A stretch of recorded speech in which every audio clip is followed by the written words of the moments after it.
അടുത്ത ഭേദഗതി പ്രമേയമായിട്ട് കൊടുത്തിരിക്കുന്നത് ശ്രീ പി അച്ചൻകുഞ്ഞും മൈലം ക്രിസ്റ്റോസ് മർത്തോമ ഇടവകയിലെ ശ്രീ ഷാജൻ കരിപ്പുറം ക്രിസ്റ്റോസ് ഇടവകയിൽ 101 മണ്ഡലങ്ങൾ ഒപ്പിട്ട പ്രമേയമാണ്. ഇതിനകത്ത് 55 എ എന്ന് പറയുന്ന വിഷയമാണ്. ഈ 55 എ എന്ന് പറയുന്ന ഒരു വകുപ്പ് നിലവിലില്ലാത്ത വകുപ്പ് പുതിയതായിട്ട് ആഡ് ചെയ്യുവാണ്. ഇതിന്റെ ഒരു കണ്ടന്റ് കാര്യം സമയപരിധി കൊണ്ടാണ് മൊത്തം വായിക്കാത്തത്. വൈദികരുടെ നിയമനവും സ്ഥലമാറ്റവും സംബന്ധിച്ച് ഒരു കമ്മിറ്റി വേണമെന്നുള്ള ഈ കാര്യം ഞാൻ ഉൾപ്പെടുന്ന അനേകര് വളരെ വർഷങ്ങളായിട്ട് പറയുന്ന ഒരു കാര്യമാണ്. കാര്യം മുഴുവനും സിനഡ് മെത്രാപ്പോലീത്തായും അങ്ങനെ ഇത് കൊടുക്കുന്നതിനേക്കാള് ഓരോ വൈദികരുടെയും കാലിബർ മനസ്സിലാക്കി മാർത്തോമാ സഭയിലെ ആദ്യകാലത്തെ സ്ഥിതിയല്ല ഇന്ന്. ശരിക്കും പറഞ്ഞ എഞ്ചിനീയറിംഗ് കഴിഞ്ഞ പട്ടക്കാരുണ്ട്, IT ഫീൽഡിൽ നിന്ന് വന്നവരുണ്ട്.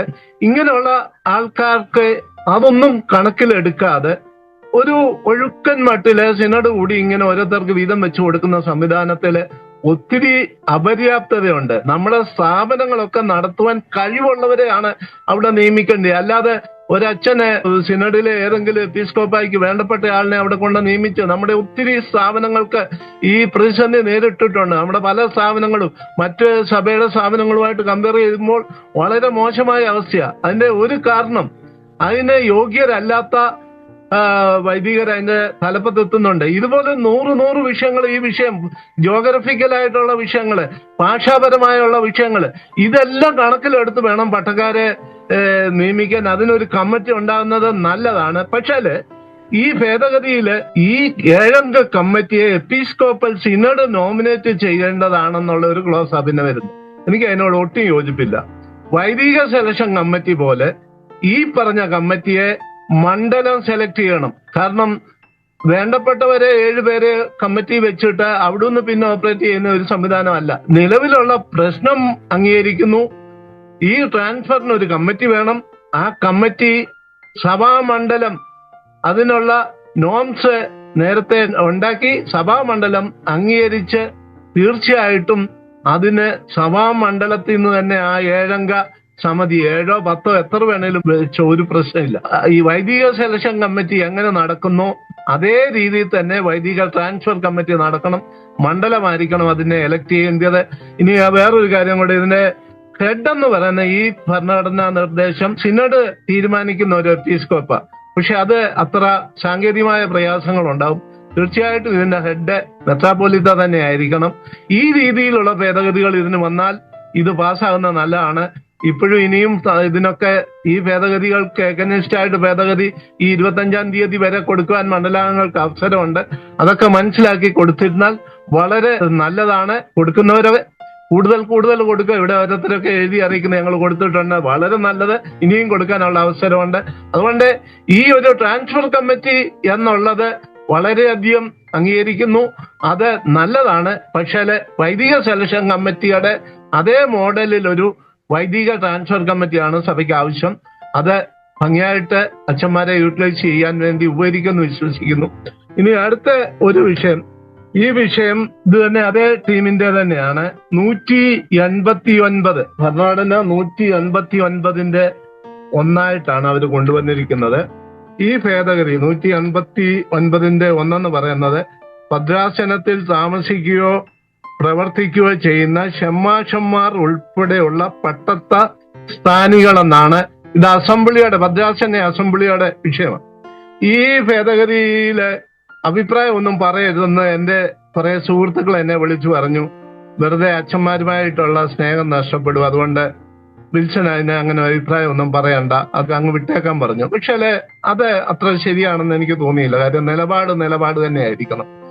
കാരണം ഇതിനകത്ത് ഈ കഴിഞ്ഞ ദിവസം എനിക്ക് ഒരു റിട്ടയർഡ് ചെയ്ത ഒരു അച്ഛന്റെ ഒരു ലെറ്റർ സോഷ്യൽ മീഡിയയിൽ കൂടി വന്ന ഒരു ലെറ്റർ അയച്ചു വന്നു. അതിനകത്ത് ആ അച്ഛന് വളരെ ആവേശോജ്വലമായിട്ട് ഇത് പട്ടക്കാരന്റെ അവകാശത്തിന്മേലുള്ള കൈകടത്തലുകളാണ്, ഇത് പട്ടത്ത സമൂഹം ഒറ്റക്കെട്ടായിട്ട് എതിർക്കണമെന്നൊക്കെ കണ്ടപ്പോൾ ഞാൻ അങ്ങ് ഞെട്ടിപ്പോയി. കാരണം എന്താന്ന് ചോദിച്ചു കഴിഞ്ഞാല് ഇവിടെ പറയുന്ന 2 കാര്യം ഇതിനകത്ത് ഊന്നൽ വരുന്നത്. ഒന്ന്, ഈ വിഷയത്തില് ഷമ്മാശന്മാരുടെ ഭദ്രാസന അസംബ്ലിയിലേക്ക് കൊടുക്കരുത് എന്നുള്ള ഒരു വിഷയമുണ്ട്. അത് അവരെ ഒഴിവാക്കിയിട്ടാണ് ഇത് വെച്ചിരിക്കുന്നത്. അപ്പൊ ഞാൻ തന്നെ പറയുന്നു, ഈ പട്ടത്തം ലഭിക്കാത്ത, ഈ ഷമാശം ഭാഗികമായിട്ട് പട്ടത്തമാണ്, എന്നാൽ കശീശ പട്ടം ലഭിക്കാത്ത ഒരാൾക്ക് ഭദ്രാസന അസംബ്ലിയിൽ എന്തിനാണ് അംഗത്വം കൊടുക്കേണ്ടതെന്നുള്ളത് എനിക്ക് സംശയമുണ്ട്. അത് പൂർണ്ണ പട്ടത്വം കശീശ ആയതിനു ശേഷം മാത്രം കൊടുത്താൽ മതി. അത് വളരെ കറക്റ്റാ. കാര്യം യാതൊരു അധികാരവും ഇല്ലാത്ത ഒരു ഷമാശൻ എന്തിനാ ഭദ്രാസന അസംബ്ലിയിൽ? രണ്ടാമത് ഇപ്പം നമ്മൾ നേരിടുന്ന പ്രതിസന്ധി ഇതൊന്നും അല്ല. ഇന്ന് പല ഭദ്രാസനത്തിലും പട്ടക്കാര് ലേമനേക്കാൾ കൂടുതലായിട്ട് അസംബ്ലിയിൽ ഉണ്ടെന്നാണ് പറയപ്പെടുന്നത്. എനിക്ക് കഴിഞ്ഞ ദിവസം ഒരാൾ എന്നോട് ഒരു പർട്ടിക്കുലർ ഭദ്രാസനത്തിൽ അങ്ങനെയാന്ന് പറഞ്ഞു. ഞാൻ അതിന്റെ അന്വേഷിച്ചുകൊണ്ടിരിക്കുക. എന്നാൽ എനിക്ക് നേരിട്ടറിയാവുന്ന പല ഭദ്രാസനങ്ങളും ഓൾമോസ്റ്റ് 50-50 ആയി കഴിഞ്ഞു. ഈ ഒരു സാഹചര്യം വരുമ്പോഴേ ഈ ഒരു ഭേദഗതിക്ക് ഒരു പ്രസക്തിയുണ്ട്. അതായത് നമ്മുടെ മണ്ഡലത്തില് നമ്മുടെ ഭരണഘടനാനുസൃതം ആകെയുള്ള മണ്ഡലാംഗങ്ങളുടെ 35% പട്ടക്കാരായിരിക്കണമെന്നാണ് മണ്ഡലത്തിൽ വെച്ചിരിക്കുന്നത്. സാധാരണഗതിയിൽ മണ്ഡലത്തിന്റെ നിയമങ്ങളൊക്കെ തന്നെയാണ് അസംബ്ലിയിലും താഴോട്ടുള്ള ബോഡികളിലെല്ലാം പ്രായോഗികമായിട്ട് വരുന്നത്. എന്നാൽ ഇവിടെ മാത്രം ആ ഭദ്രാസനത്തിൽ താമസിക്കുന്ന ഏതൊരു പട്ടക്കാരനും ഷമ്മാശനും ഔദ്യോഗികമല്ലാതെ അവിടെ റിസർച്ച് ചെയ്യാൻ വന്ന വ്യക്തിക്കും പഠിക്കാൻ വന്ന വ്യക്തിക്കും എല്ലാം ആ ഭദ്രാസന അസംബ്ലി അംഗത്വം ലഭിക്കുകയും ലേമന്റെ അംഗത്വം തന്മൂലം പട്ടക്കാരേക്കാൾ കുറവോ അല്ലെങ്കിൽ ഈക്വലോ ആയി മാറുന്ന ഒരു സ്ഥിതി. മാർത്തോമാ സഭയിലെ ബഹുഭൂരിപക്ഷം വരുന്ന ലേമന്റെ പ്രതിനിധിയേ ഉള്ളൂ ഭദ്രാസന അസംബ്ലിയിൽ. അപ്പൊ ഇവിടെ ഈ അവകാശമാണെന്നൊക്കെ പറയുമ്പോൾ വളരെ സങ്കടം തോന്നുന്നുണ്ട്.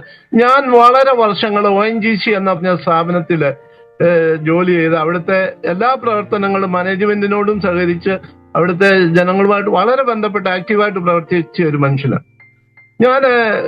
അവിടുന്ന് റിട്ടയർഡ് ആയപ്പോൾ എനിക്കൊരു ID കാർഡൊക്കെ തന്നു. റിട്ടയർഡ് ആയതിന്റെ ID കാർഡ് അടുത്തിടെ ഞങ്ങളുടെ ഓഫീസിൽ പോയപ്പോൾ അവിടെ ചെന്നപ്പോൾ എന്നോട് പറഞ്ഞു, ഞാൻ കാർഡൊക്കെ കാണിച്ചു, മുൻ ഉദ്യോഗസ്ഥൻ എന്നുള്ള രീതിയിൽ തന്നെയാണ് ചെന്ന്. എന്നോട് പറഞ്ഞു, ആ ഒരു ബുക്ക് അങ്ങോട്ട് എടുത്തിട്ട് പേരും നാളും ആരെ കാണാൻ വന്നെന്ന് അങ്ങോട്ട് എഴുതി കൊടുക്കാൻ പറഞ്ഞു.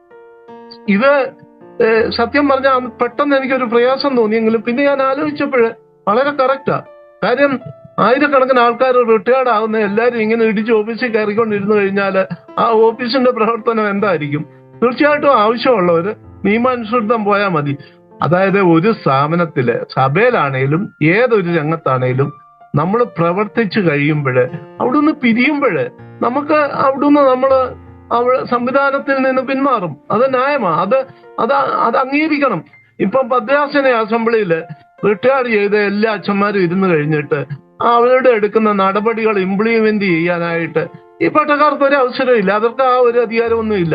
അതുകൊണ്ട് തന്നെ ഞാൻ പറയുന്നു, ഈ മണ്ഡലത്തിലെ റിട്ടയർഡ് അച്ഛന്മാരുടെ പ്രതിനിധി ഞാൻ പറയുന്നത് ഒരാള് അസംബ്ലിയിൽ എന്നുള്ളത് വേണമെങ്കിൽ അതിലൊക്കെ ഉപരിയായിട്ട് എടുക്കാം. പക്ഷെ മുഴുവൻ പേരും അതുപോലെ അവിടുത്തെ ഷമ്മാശന്മാരും ഇവിടെ പല ഭദ്രാസനത്തിലും പഠിക്കാൻ പോകുന്ന ആൾക്കാരുണ്ട്. അവിടെ അവര് ഭദ്രാസനത്തിന്റെയോ അവിടുത്തെ യാതൊരു ഇടവകയിലെയോ ഒരു കാര്യത്തിലും അവർ ഇൻവോൾവ് അല്ല. ഇതിന്റെയൊക്കെ ദോഷം നമ്മളെല്ലാം സ്നേഹത്തിലൊക്കെ പറയുമെങ്കിൽ പോലും പല ഭദ്രാസനത്തിലും എപ്പിസ്കോപ്പമാരുടെ താല്പര്യങ്ങൾക്ക് അനുകൂലമായിട്ട് അവിടെ തീരുമാനം. ഇന്ന് എന്നോട് ഒരു വ്യക്തി ഫോൺ ചെയ്ത് പറഞ്ഞ്, ഞങ്ങളുടെ ഭദ്രാസനത്തിൽ ലേമൻ പറയുന്നതിന് ഒരു വിലയില്ല, എപ്പിസ്കോപ്പ എന്ത് പറഞ്ഞാൽ അത് നടക്കും. കാരണം എന്താന്ന് ചോദിച്ചാല് ഇതുപോലെ ഭൂരിഭാഗം പട്ടക്കാരും എപ്പിസ്കോപ്പായി എതിർക്കത്തില്ല. അത് കാരണം ഈ ഒരു അവസ്ഥ. അതുകൊണ്ട് ജനാധിപത്യത്തില് ജനങ്ങളുടെ പ്രാതിനിധ്യത്തിനാണ് പ്രാധാന്യമെങ്കിൽ തീർച്ചയായിട്ടും 65-35 ഉള്ള റേഷ്യോ ഭദ്രാസന അസംബ്ലിയിലും വരുന്നതിന് യാതൊരു കാരണവശാലും ആരും വിഷമിക്കണ്ട. എനിക്ക് ഒരു പട്ടക്കാരോടും വ്യക്തിപരമായ ഒരു വിരോധമില്ല. ഞാൻ പട്ടക്കാരുടെ സുഹൃത്താണ്. എനിക്ക് അനവധി പട്ടക്കാർ സുഹൃത്തുക്കളായിട്ടുണ്ട്. പക്ഷെ കാര്യം പറയേണ്ടപ്പം നിലപാടിൽ നിന്ന് സുഹൃത്തുക്കൾ പണങ്ങളിലൊന്നും എഴുതി പിന്മാറുന്ന ഒരു സ്വഭാവം ഇല്ലാത്തതുകൊണ്ട് തുറന്നു പറയുകയാണ്. ഈ കാര്യത്തിലൊന്നും വിഷമിച്ചിട്ടോ അല്ലെങ്കിൽ ഞങ്ങൾ അതിനകത്തൊന്ന് പുറത്താവുമെന്ന് പറഞ്ഞിട്ടൊന്നും ഒരു കാര്യമില്ല. മാർത്തോമാ സഭയിൽ ഇപ്പോൾ നൂറുകണക്കിന് പട്ടക്കാർ റിട്ടയർഡ് ചെയ്തുകൊണ്ടിരിക്കുക.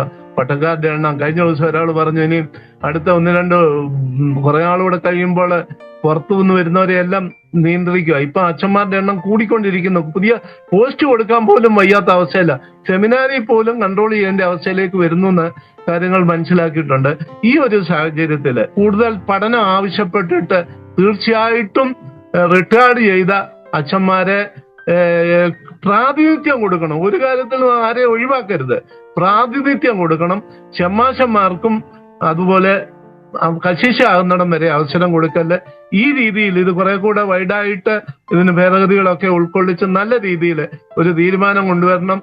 സഭയിലെ ജനപങ്കാളിത്തവും ജനാധിപത്യ രീതികളും പട്ടക്കാരും മേൽപ്പട്ടക്കാരും ജനങ്ങളും ഒരുപോലെ കൈപിടിച്ചു പോകുന്ന ഒരു കാര്യങ്ങളിലേക്ക് പോകണം. ആദ്യ അവകാശങ്ങളിലൊന്നും കൈകടത്തുമല്ല. തീർച്ചയായിട്ടും ഈ കാര്യങ്ങളൂടെ ചിന്തിക്കണം. ബാക്കി പല വിഷയങ്ങളുണ്ട്, എല്ലാം കൂടെ എടുക്കുവാൻ സമയമില്ലാത്തതുകൊണ്ട് ഇപ്പോൾ നിർത്തുന്നു. എല്ലാവർക്കും നന്ദി, നമസ്കാരം.